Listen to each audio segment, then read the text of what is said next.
जय जोहार, नमस्कार संगवारी हो। स्वागत है आप सभी का छत्तीसगढ़िया न्यूज चैनल में। आइए जानते हैं छत्तीसगढ़ की 10 महत्वपूर्ण काम की खबर जो आपके लिए जान लेना जरूरी है। जिसमें आज की पहली बड़ी खबर है, राज्य सरकार ने गिरौदपुरी, चंद्रखुरी और सोना खान के नाम को बदलने का फैसला लिया है। इसके लिए मुख्यमंत्री ने संबंधित विभाग को जरूरी कार्यवाही करने के निर्देश दिए हैं। जनप्रतिनिधि और स्थानीय लोगों की मांग पर माता कौशल्या धाम चंद्रखुरी का नाम रखा जाएगा, बाबा गुरु घासीदास धाम गिरौदपुरी का नाम रखा जाएगा, तो वहीं शहीद वीर नारायण सिंह धाम सोना खान का नाम रखा जाएगा। राज्य सरकार के द्वारा जल्द ही इन 3 नए नामों का प्रकाशन किया जाएगा। सरगुजा संभाग के 3 जिलों में सूखा की स्थिति देखते हुए मुख्यमंत्री भूपेश बघेल ने संबंधित विभाग को नजरी आकलन करने के निर्देश दिए हैं। साथ ही साथ कलेक्टर अमिताभ जैन को स्थिति के ऊपर नजर रखने के लिए भी कहा गया है। खबर के मुताबिक कांग्रेस विधायक बृहस्पति सिंह और चिंतामणि महाराज ने मुख्यमंत्री को चिट्ठी लिख करके सरगुजा संभाग के सूरजपुर, बलरामपुर और सरगुजा जिले को सूखाग्रस्त घोषित करने के लिए कहा और सूखाग्रस्त क्षेत्रों में सर्वे करा करके किसानों को मुआवजा देने की मांग की गई है। केंद्र सरकार ने कहा है कि केंद्रीय विद्यालयों में पहली कक्षा में एडमिशन के लिए कूपन व्यवस्था को छोड़कर कोई अन्य व्यवस्था लाने की अभी केंद्रीय शिक्षा विभाग की कोई मंशा नहीं है। केंद्रीय शिक्षा मंत्री धर्मेंद्र प्रधान ने संसद में बताया कि केंद्रीय विद्यालयों में एडमिशन की प्रक्रिया को पारदर्शी बनाने के लिए सरकार की ओर से कई कदम उठाए गए हैं। आपको बता दें कि केंद्रीय विद्यालय देश में उन केंद्रीय कर्मचारियों के बच्चों के पढ़ाई के लिए बनाई गई थी जिनका तबादला विभिन्न राज्यों में लगातार होता है।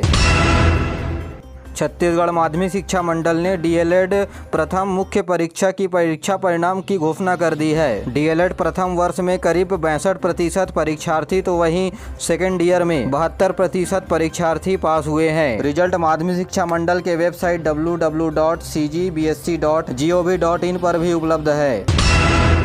प्रदेश में 1 अगस्त से 7 अगस्त के बीच विश्व स्तनपान दिवस मनाया जा रहा है। वर्ष 1992 में पहली बार स्तनपान की जागरूकता के लिए यह दिवस मनाना शुरू किया गया था। माँ का दूध नवजात बच्चों को बीमारियों से बचाता है और बच्चों में रोग प्रतिरोधक क्षमता को बढ़ाता है। इस साल स्तनपान दिवस का विषय है स्तनपान के लिए कदम शिक्षित करना, समर्थन देना है।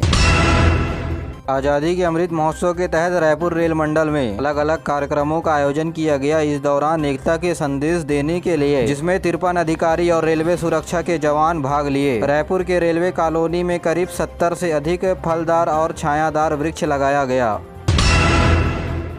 रायपुर की अखिल भारतीय आयुर्वेद संस्थान एम्स में डॉक्टरों के द्वारा कार्निया के सफल ट्रांसप्लांट पहली बार किया गया है और ट्रांसप्लांट के बाद मरीज भी बिल्कुल स्वस्थ है। इसके साथ ही आंखों की कॉर्निया ट्रांसप्लांट की सुविधा रायपुर में भी शुरू हो गई है। अभी रायपुर एम्स में 30 से अधिक मरीजों के लिए कॉर्निया दान देने वाले लोगों का इंतजार है, इससे उनकी आंखों की रोशनी वापस लौट सके। एम्स के डॉक्टर नितिन नागरकर ने बताया, आयुष्मान भारत योजना के तहत कॉर्निया ट्रांसप्लांट की सुविधा बिल्कुल निःशुल्क रहेगी। डॉक्टरों ने बताया कि कोई भी व्यक्ति की मृत्यु हो जाने के बाद 6 घंटे तक नेत्र दान कर सकते हैं और कॉर्निया दान की पूरी प्रक्रिया एम्स के द्वारा कराया जा रहा है।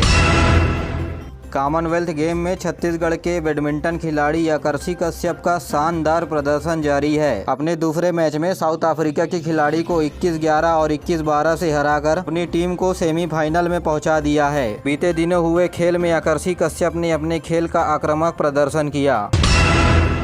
भारत निर्वाचन आयोग के द्वारा छत्तीसगढ़ में वोटर आईडी को आधार कार्ड से लिंक करने की प्रक्रिया शुरू होने वाली है। इसी कड़ी में दुर्ग जिले में मतदाताओं से आधार कार्ड नंबर लेने की प्रक्रिया को शुरू किया जा रहा है। आधार नंबर एकत्रित करने के लिए विशेष शिविर का भी आयोजन किया जाएगा। साथ ही मतदाताओं से प्राप्त आधार की जानकारी भी सुरक्षित रखी जाएगी। इसे किसी भी स्थिति में सार्वजनिक नहीं किया जाएगा। गौरतलब है कि आधार संख्या एकत्रित करना मतदाताओं की ओर से स्वैच्छिक है। आपको बता दें कि मतदाताओं से आधार नंबर लेना मतदाताओं की इच्छा अनुसार है। इसके लिए आवेदन आयोग की वेबसाइट पर भी उपलब्ध है।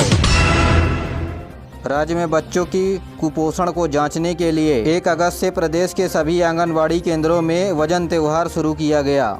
इस अवसर पर स्थानीय जनप्रतिनिधि और पालक की उपस्थिति में बच्चों का वजन और ऊंचाई ली गई। इसके आधार पर बच्चों के पोषण स्तर का निर्धारण होगा। प्रदेश में 1 अगस्त से 13 अगस्त के बीच वजन त्योहार मनाया जाएगा। इस अवसर पर महिला एवं बाल विकास मंत्री अनिला भेड़िया ने सभी पालकों से अपने बच्चों का वजन आंगनबाड़ी केंद्र में कराने के लिए आग्रह किया। उन्होंने कहा कि बच्चों की सुपोषण की जानकारी होने के लिए उनके वजन का जानना जरूरी है। देश में प्रधानमंत्री डिजिटल योजना को साकार करने के लिए प्रदेश के पेट्रोल पंप में डिजिटल उपकरणों का भी उपयोग किया जा रहा है। इस प्रणाली में ग्राहकों के द्वारा लिए जाने वाले पेट्रोल के लेन देन में खर्च होने वाले समय भी बच रहा है। कांकेर जिले के पेट्रोल पंप संचालक आशीष ठक्कर ने बताया कि डिजिटलीकरण होने से ग्राहकों को पेट्रोल खरीदने में आसानी भी हो रही है और उन्हें रजिस्टर मेंटेन करने से निजात मिल गई है, क्योंकि रजिस्टर का काम अब कंप्यूटर के जरिए किया जा रहा है। आपको बता दें कि पेट्रोल टंकी में प्रत्येक दिन पेट्रोल की टेस्टिंग और डेंसिटी नापी जाती है। डिजिटलीकरण होने से अब ऑयल कंपनियां भी टेस्टिंग को पूरी तरह से जाँच सकेंगे। मौसम विभाग ने प्रदेश के कुछ जगहों पर गरज चमक के साथ बारिश होने की संभावनाएं बताई है। वहीं हल्की बारिश के साथ वज्रपात होने की भी चेतावनी है। अगले 24 घंटे के दौरान रायपुर, बिलासपुर और बस्तर संभाग में हल्की से मध्यम बारिश होने की संभावनाएं बनी हुई है। बारिश कम होने से प्रदेश में आंशिक तापमान में बढ़ोतरी हुई है। आपको बता दें कि तापमान रायपुर में 36.1 डिग्री सेल्सियस दर्ज किया गया। वहीं महासमुंद जिले में तापमान 34 डिग्री सेल्सियस रहा। सर्वोच्च न्यायालय के न्यायाधीश NV रमन्ना ने कहा कि देश के युवाओं के पास एक दूरदृष्टि होनी चाहिए और उसे पाने के लिए जोश और जज्बा भी होनी चाहिए। रविवार को रायपुर के हिदायतुल्लाह विश्वविद्यालय में होने वाले दीक्षांत समारोह के दौरान सभा को संबोधित करते हुए कहा कि युवा वर्ग देश के लिए अतुलनीय है और हमें युवाओं की प्रतिभा को सही दिशा में ले जाने की जरूरत है। मुख्य न्यायाधीश ने हिदायतुल्लाह विश्वविद्यालय की प्रशंसा करते हुए कहा कि इस विश्वविद्यालय का नाम एक महान न्यायमूर्ति के नाम पर रखा गया है, जिन्होंने पूरा अपना जीवन कानून की सेवा के लिए समर्पित कर दिया था। दीक्षांत समारोह के दौरान एक दिव्यांग छात्रा ने बताया कि उन्होंने कानून जैसे कठिन पढ़ाई के लिए भी ब्रेन लिपि की मदद ली और LLM की उपाधि सफलतापूर्वक हासिल की और हिदायतुल्लाह विश्वविद्यालय में मुख्यमंत्री भूपेश बघेल विशिष्ट अतिथि के रूप में मौजूद रहे। छत्तीसगढ़ हाई कोर्ट के मुख्य न्यायाधीश तथा हिदायतुल्लाह यूनिवर्सिटी के कुलाधिपति अरूप कुमार गोस्वामी भी मौजूद रहे। साथ ही प्रदेश के कानून मंत्री मोहम्मद अकबर भी मौजूद रहे। राजनांदगांव जिले में करीब 1.5 लाख किसानों से 18 करोड़ रुपए का प्रीमियम राशि जमा कराया जा चुका है। जिले में खरीफ फसल के बीमा का लाभ लेने वाले किसानों में काफी उत्साह देखने को मिल रहा है। राजनांदगांव जिले के सहकारी बैंक के CEO सुधीर कुमार ने बताया कि अब तक फसल बीमा योजना के अंतर्गत कीट, सूखा और बरसात से फसलों के नुकसान होने के कारण प्रीमियम राशि के आधार पर उन्हें फसल के नुकसान के बदले में राशि दी जाती है। उन्होंने बताया कि पिछले वर्ष की तुलना में इस वर्ष सबसे अधिक किसानों ने फसल बीमा कराया है और इस योजना के अंतर्गत फसल के रकबे में भी बढ़ोतरी हुई है। फसल बीमा योजना के अंतिम दिन भी किसानों ने बड़ी संख्या में अपनी रुचि दिखाई। आज़ादी के अमृत महोत्सव के उपलक्ष्य में कांग्रेस के द्वारा 75 जिलों में पदयात्रा की जाएगी। यह पदयात्रा 9 अगस्त से शुरू होगी। इस संबंध में प्रदेश कांग्रेस की कार्यकारिणी बैठक में विस्तार से चर्चा की गई। छत्तीसगढ़ में कांग्रेस के प्रदेश प्रभारी PL पुनिया ने बताया कि छत्तीसगढ़ के प्रत्येक विधानसभा क्षेत्र को इस पदयात्रा से जोड़ा जाएगा और इस पदयात्रा के दौरान पार्टी के सभी कार्यकर्ता ग्रामीण क्षेत्रों में मौजूद दलित घरों में जाकर के रुकेंगे और गांव में भी रैली निकाली जाएगी। इस दौरान सभी सदस्य गांधी का टोपी पहनकर राम धुन बजाते हुए रैली निकालेंगे और इस दौरान कार्यकर्ताओं को लोगों से संवाद करना होगा और विभिन्न मुद्दों के बारे में जानकारी देनी होगी। इस दौरान मुख्यमंत्री ने कहा कि प्रदेश में कांग्रेस की कार्यकर्ताओं के द्वारा प्रदेश को एक सूत्र में जोड़ने के लिए विशेष जिम्मेदारियां दी जाएगी। इस बैठक के दौरान प्रदेश अध्यक्ष मोहन मरकाम समेत अन्य पदाधिकारियों ने भी अपनी विचार साझा किए।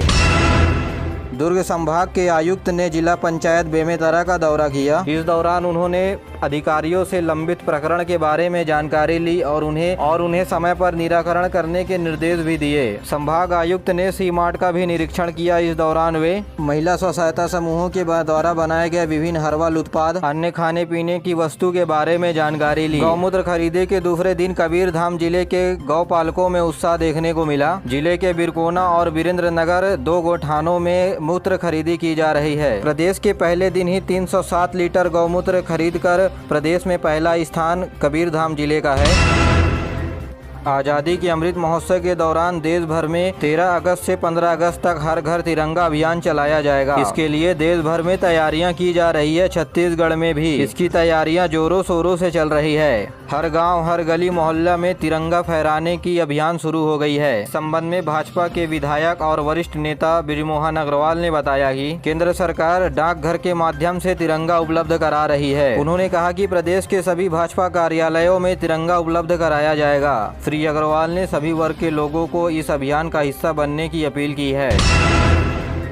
इधर दुर्ग जिले के लोकसभा सांसद विजय बघेल के घर से हर घर तिरंगा अभियान शुरू किया गया। इस दौरान सांसद ने 9 अगस्त से 15 अगस्त तक हर घर तिरंगा फहराने की अपील की। इस अवसर पर श्री बघेल ने कहा कि देश आज़ादी के 75 वर्षगांठ मनाने जा रहा है। उन्होंने कहा कि सभी को शपथ लेनी चाहिए कि आने वाले 25 सालों में देश को ऐश्वर्य और वैभव तक पहुँचाएंगे। आज के लिए बस इतना ही। वीडियो पसंद आए तो वीडियो को लाइक करें, चैनल को सब्सक्राइब करें और अपने दोस्तों के साथ जरूर शेयर करिए। दीजिए मुझे इजाज़त, मिलते अगले वीडियो में। तब तक के लिए जय हिंद, जय छत्तीसगढ़।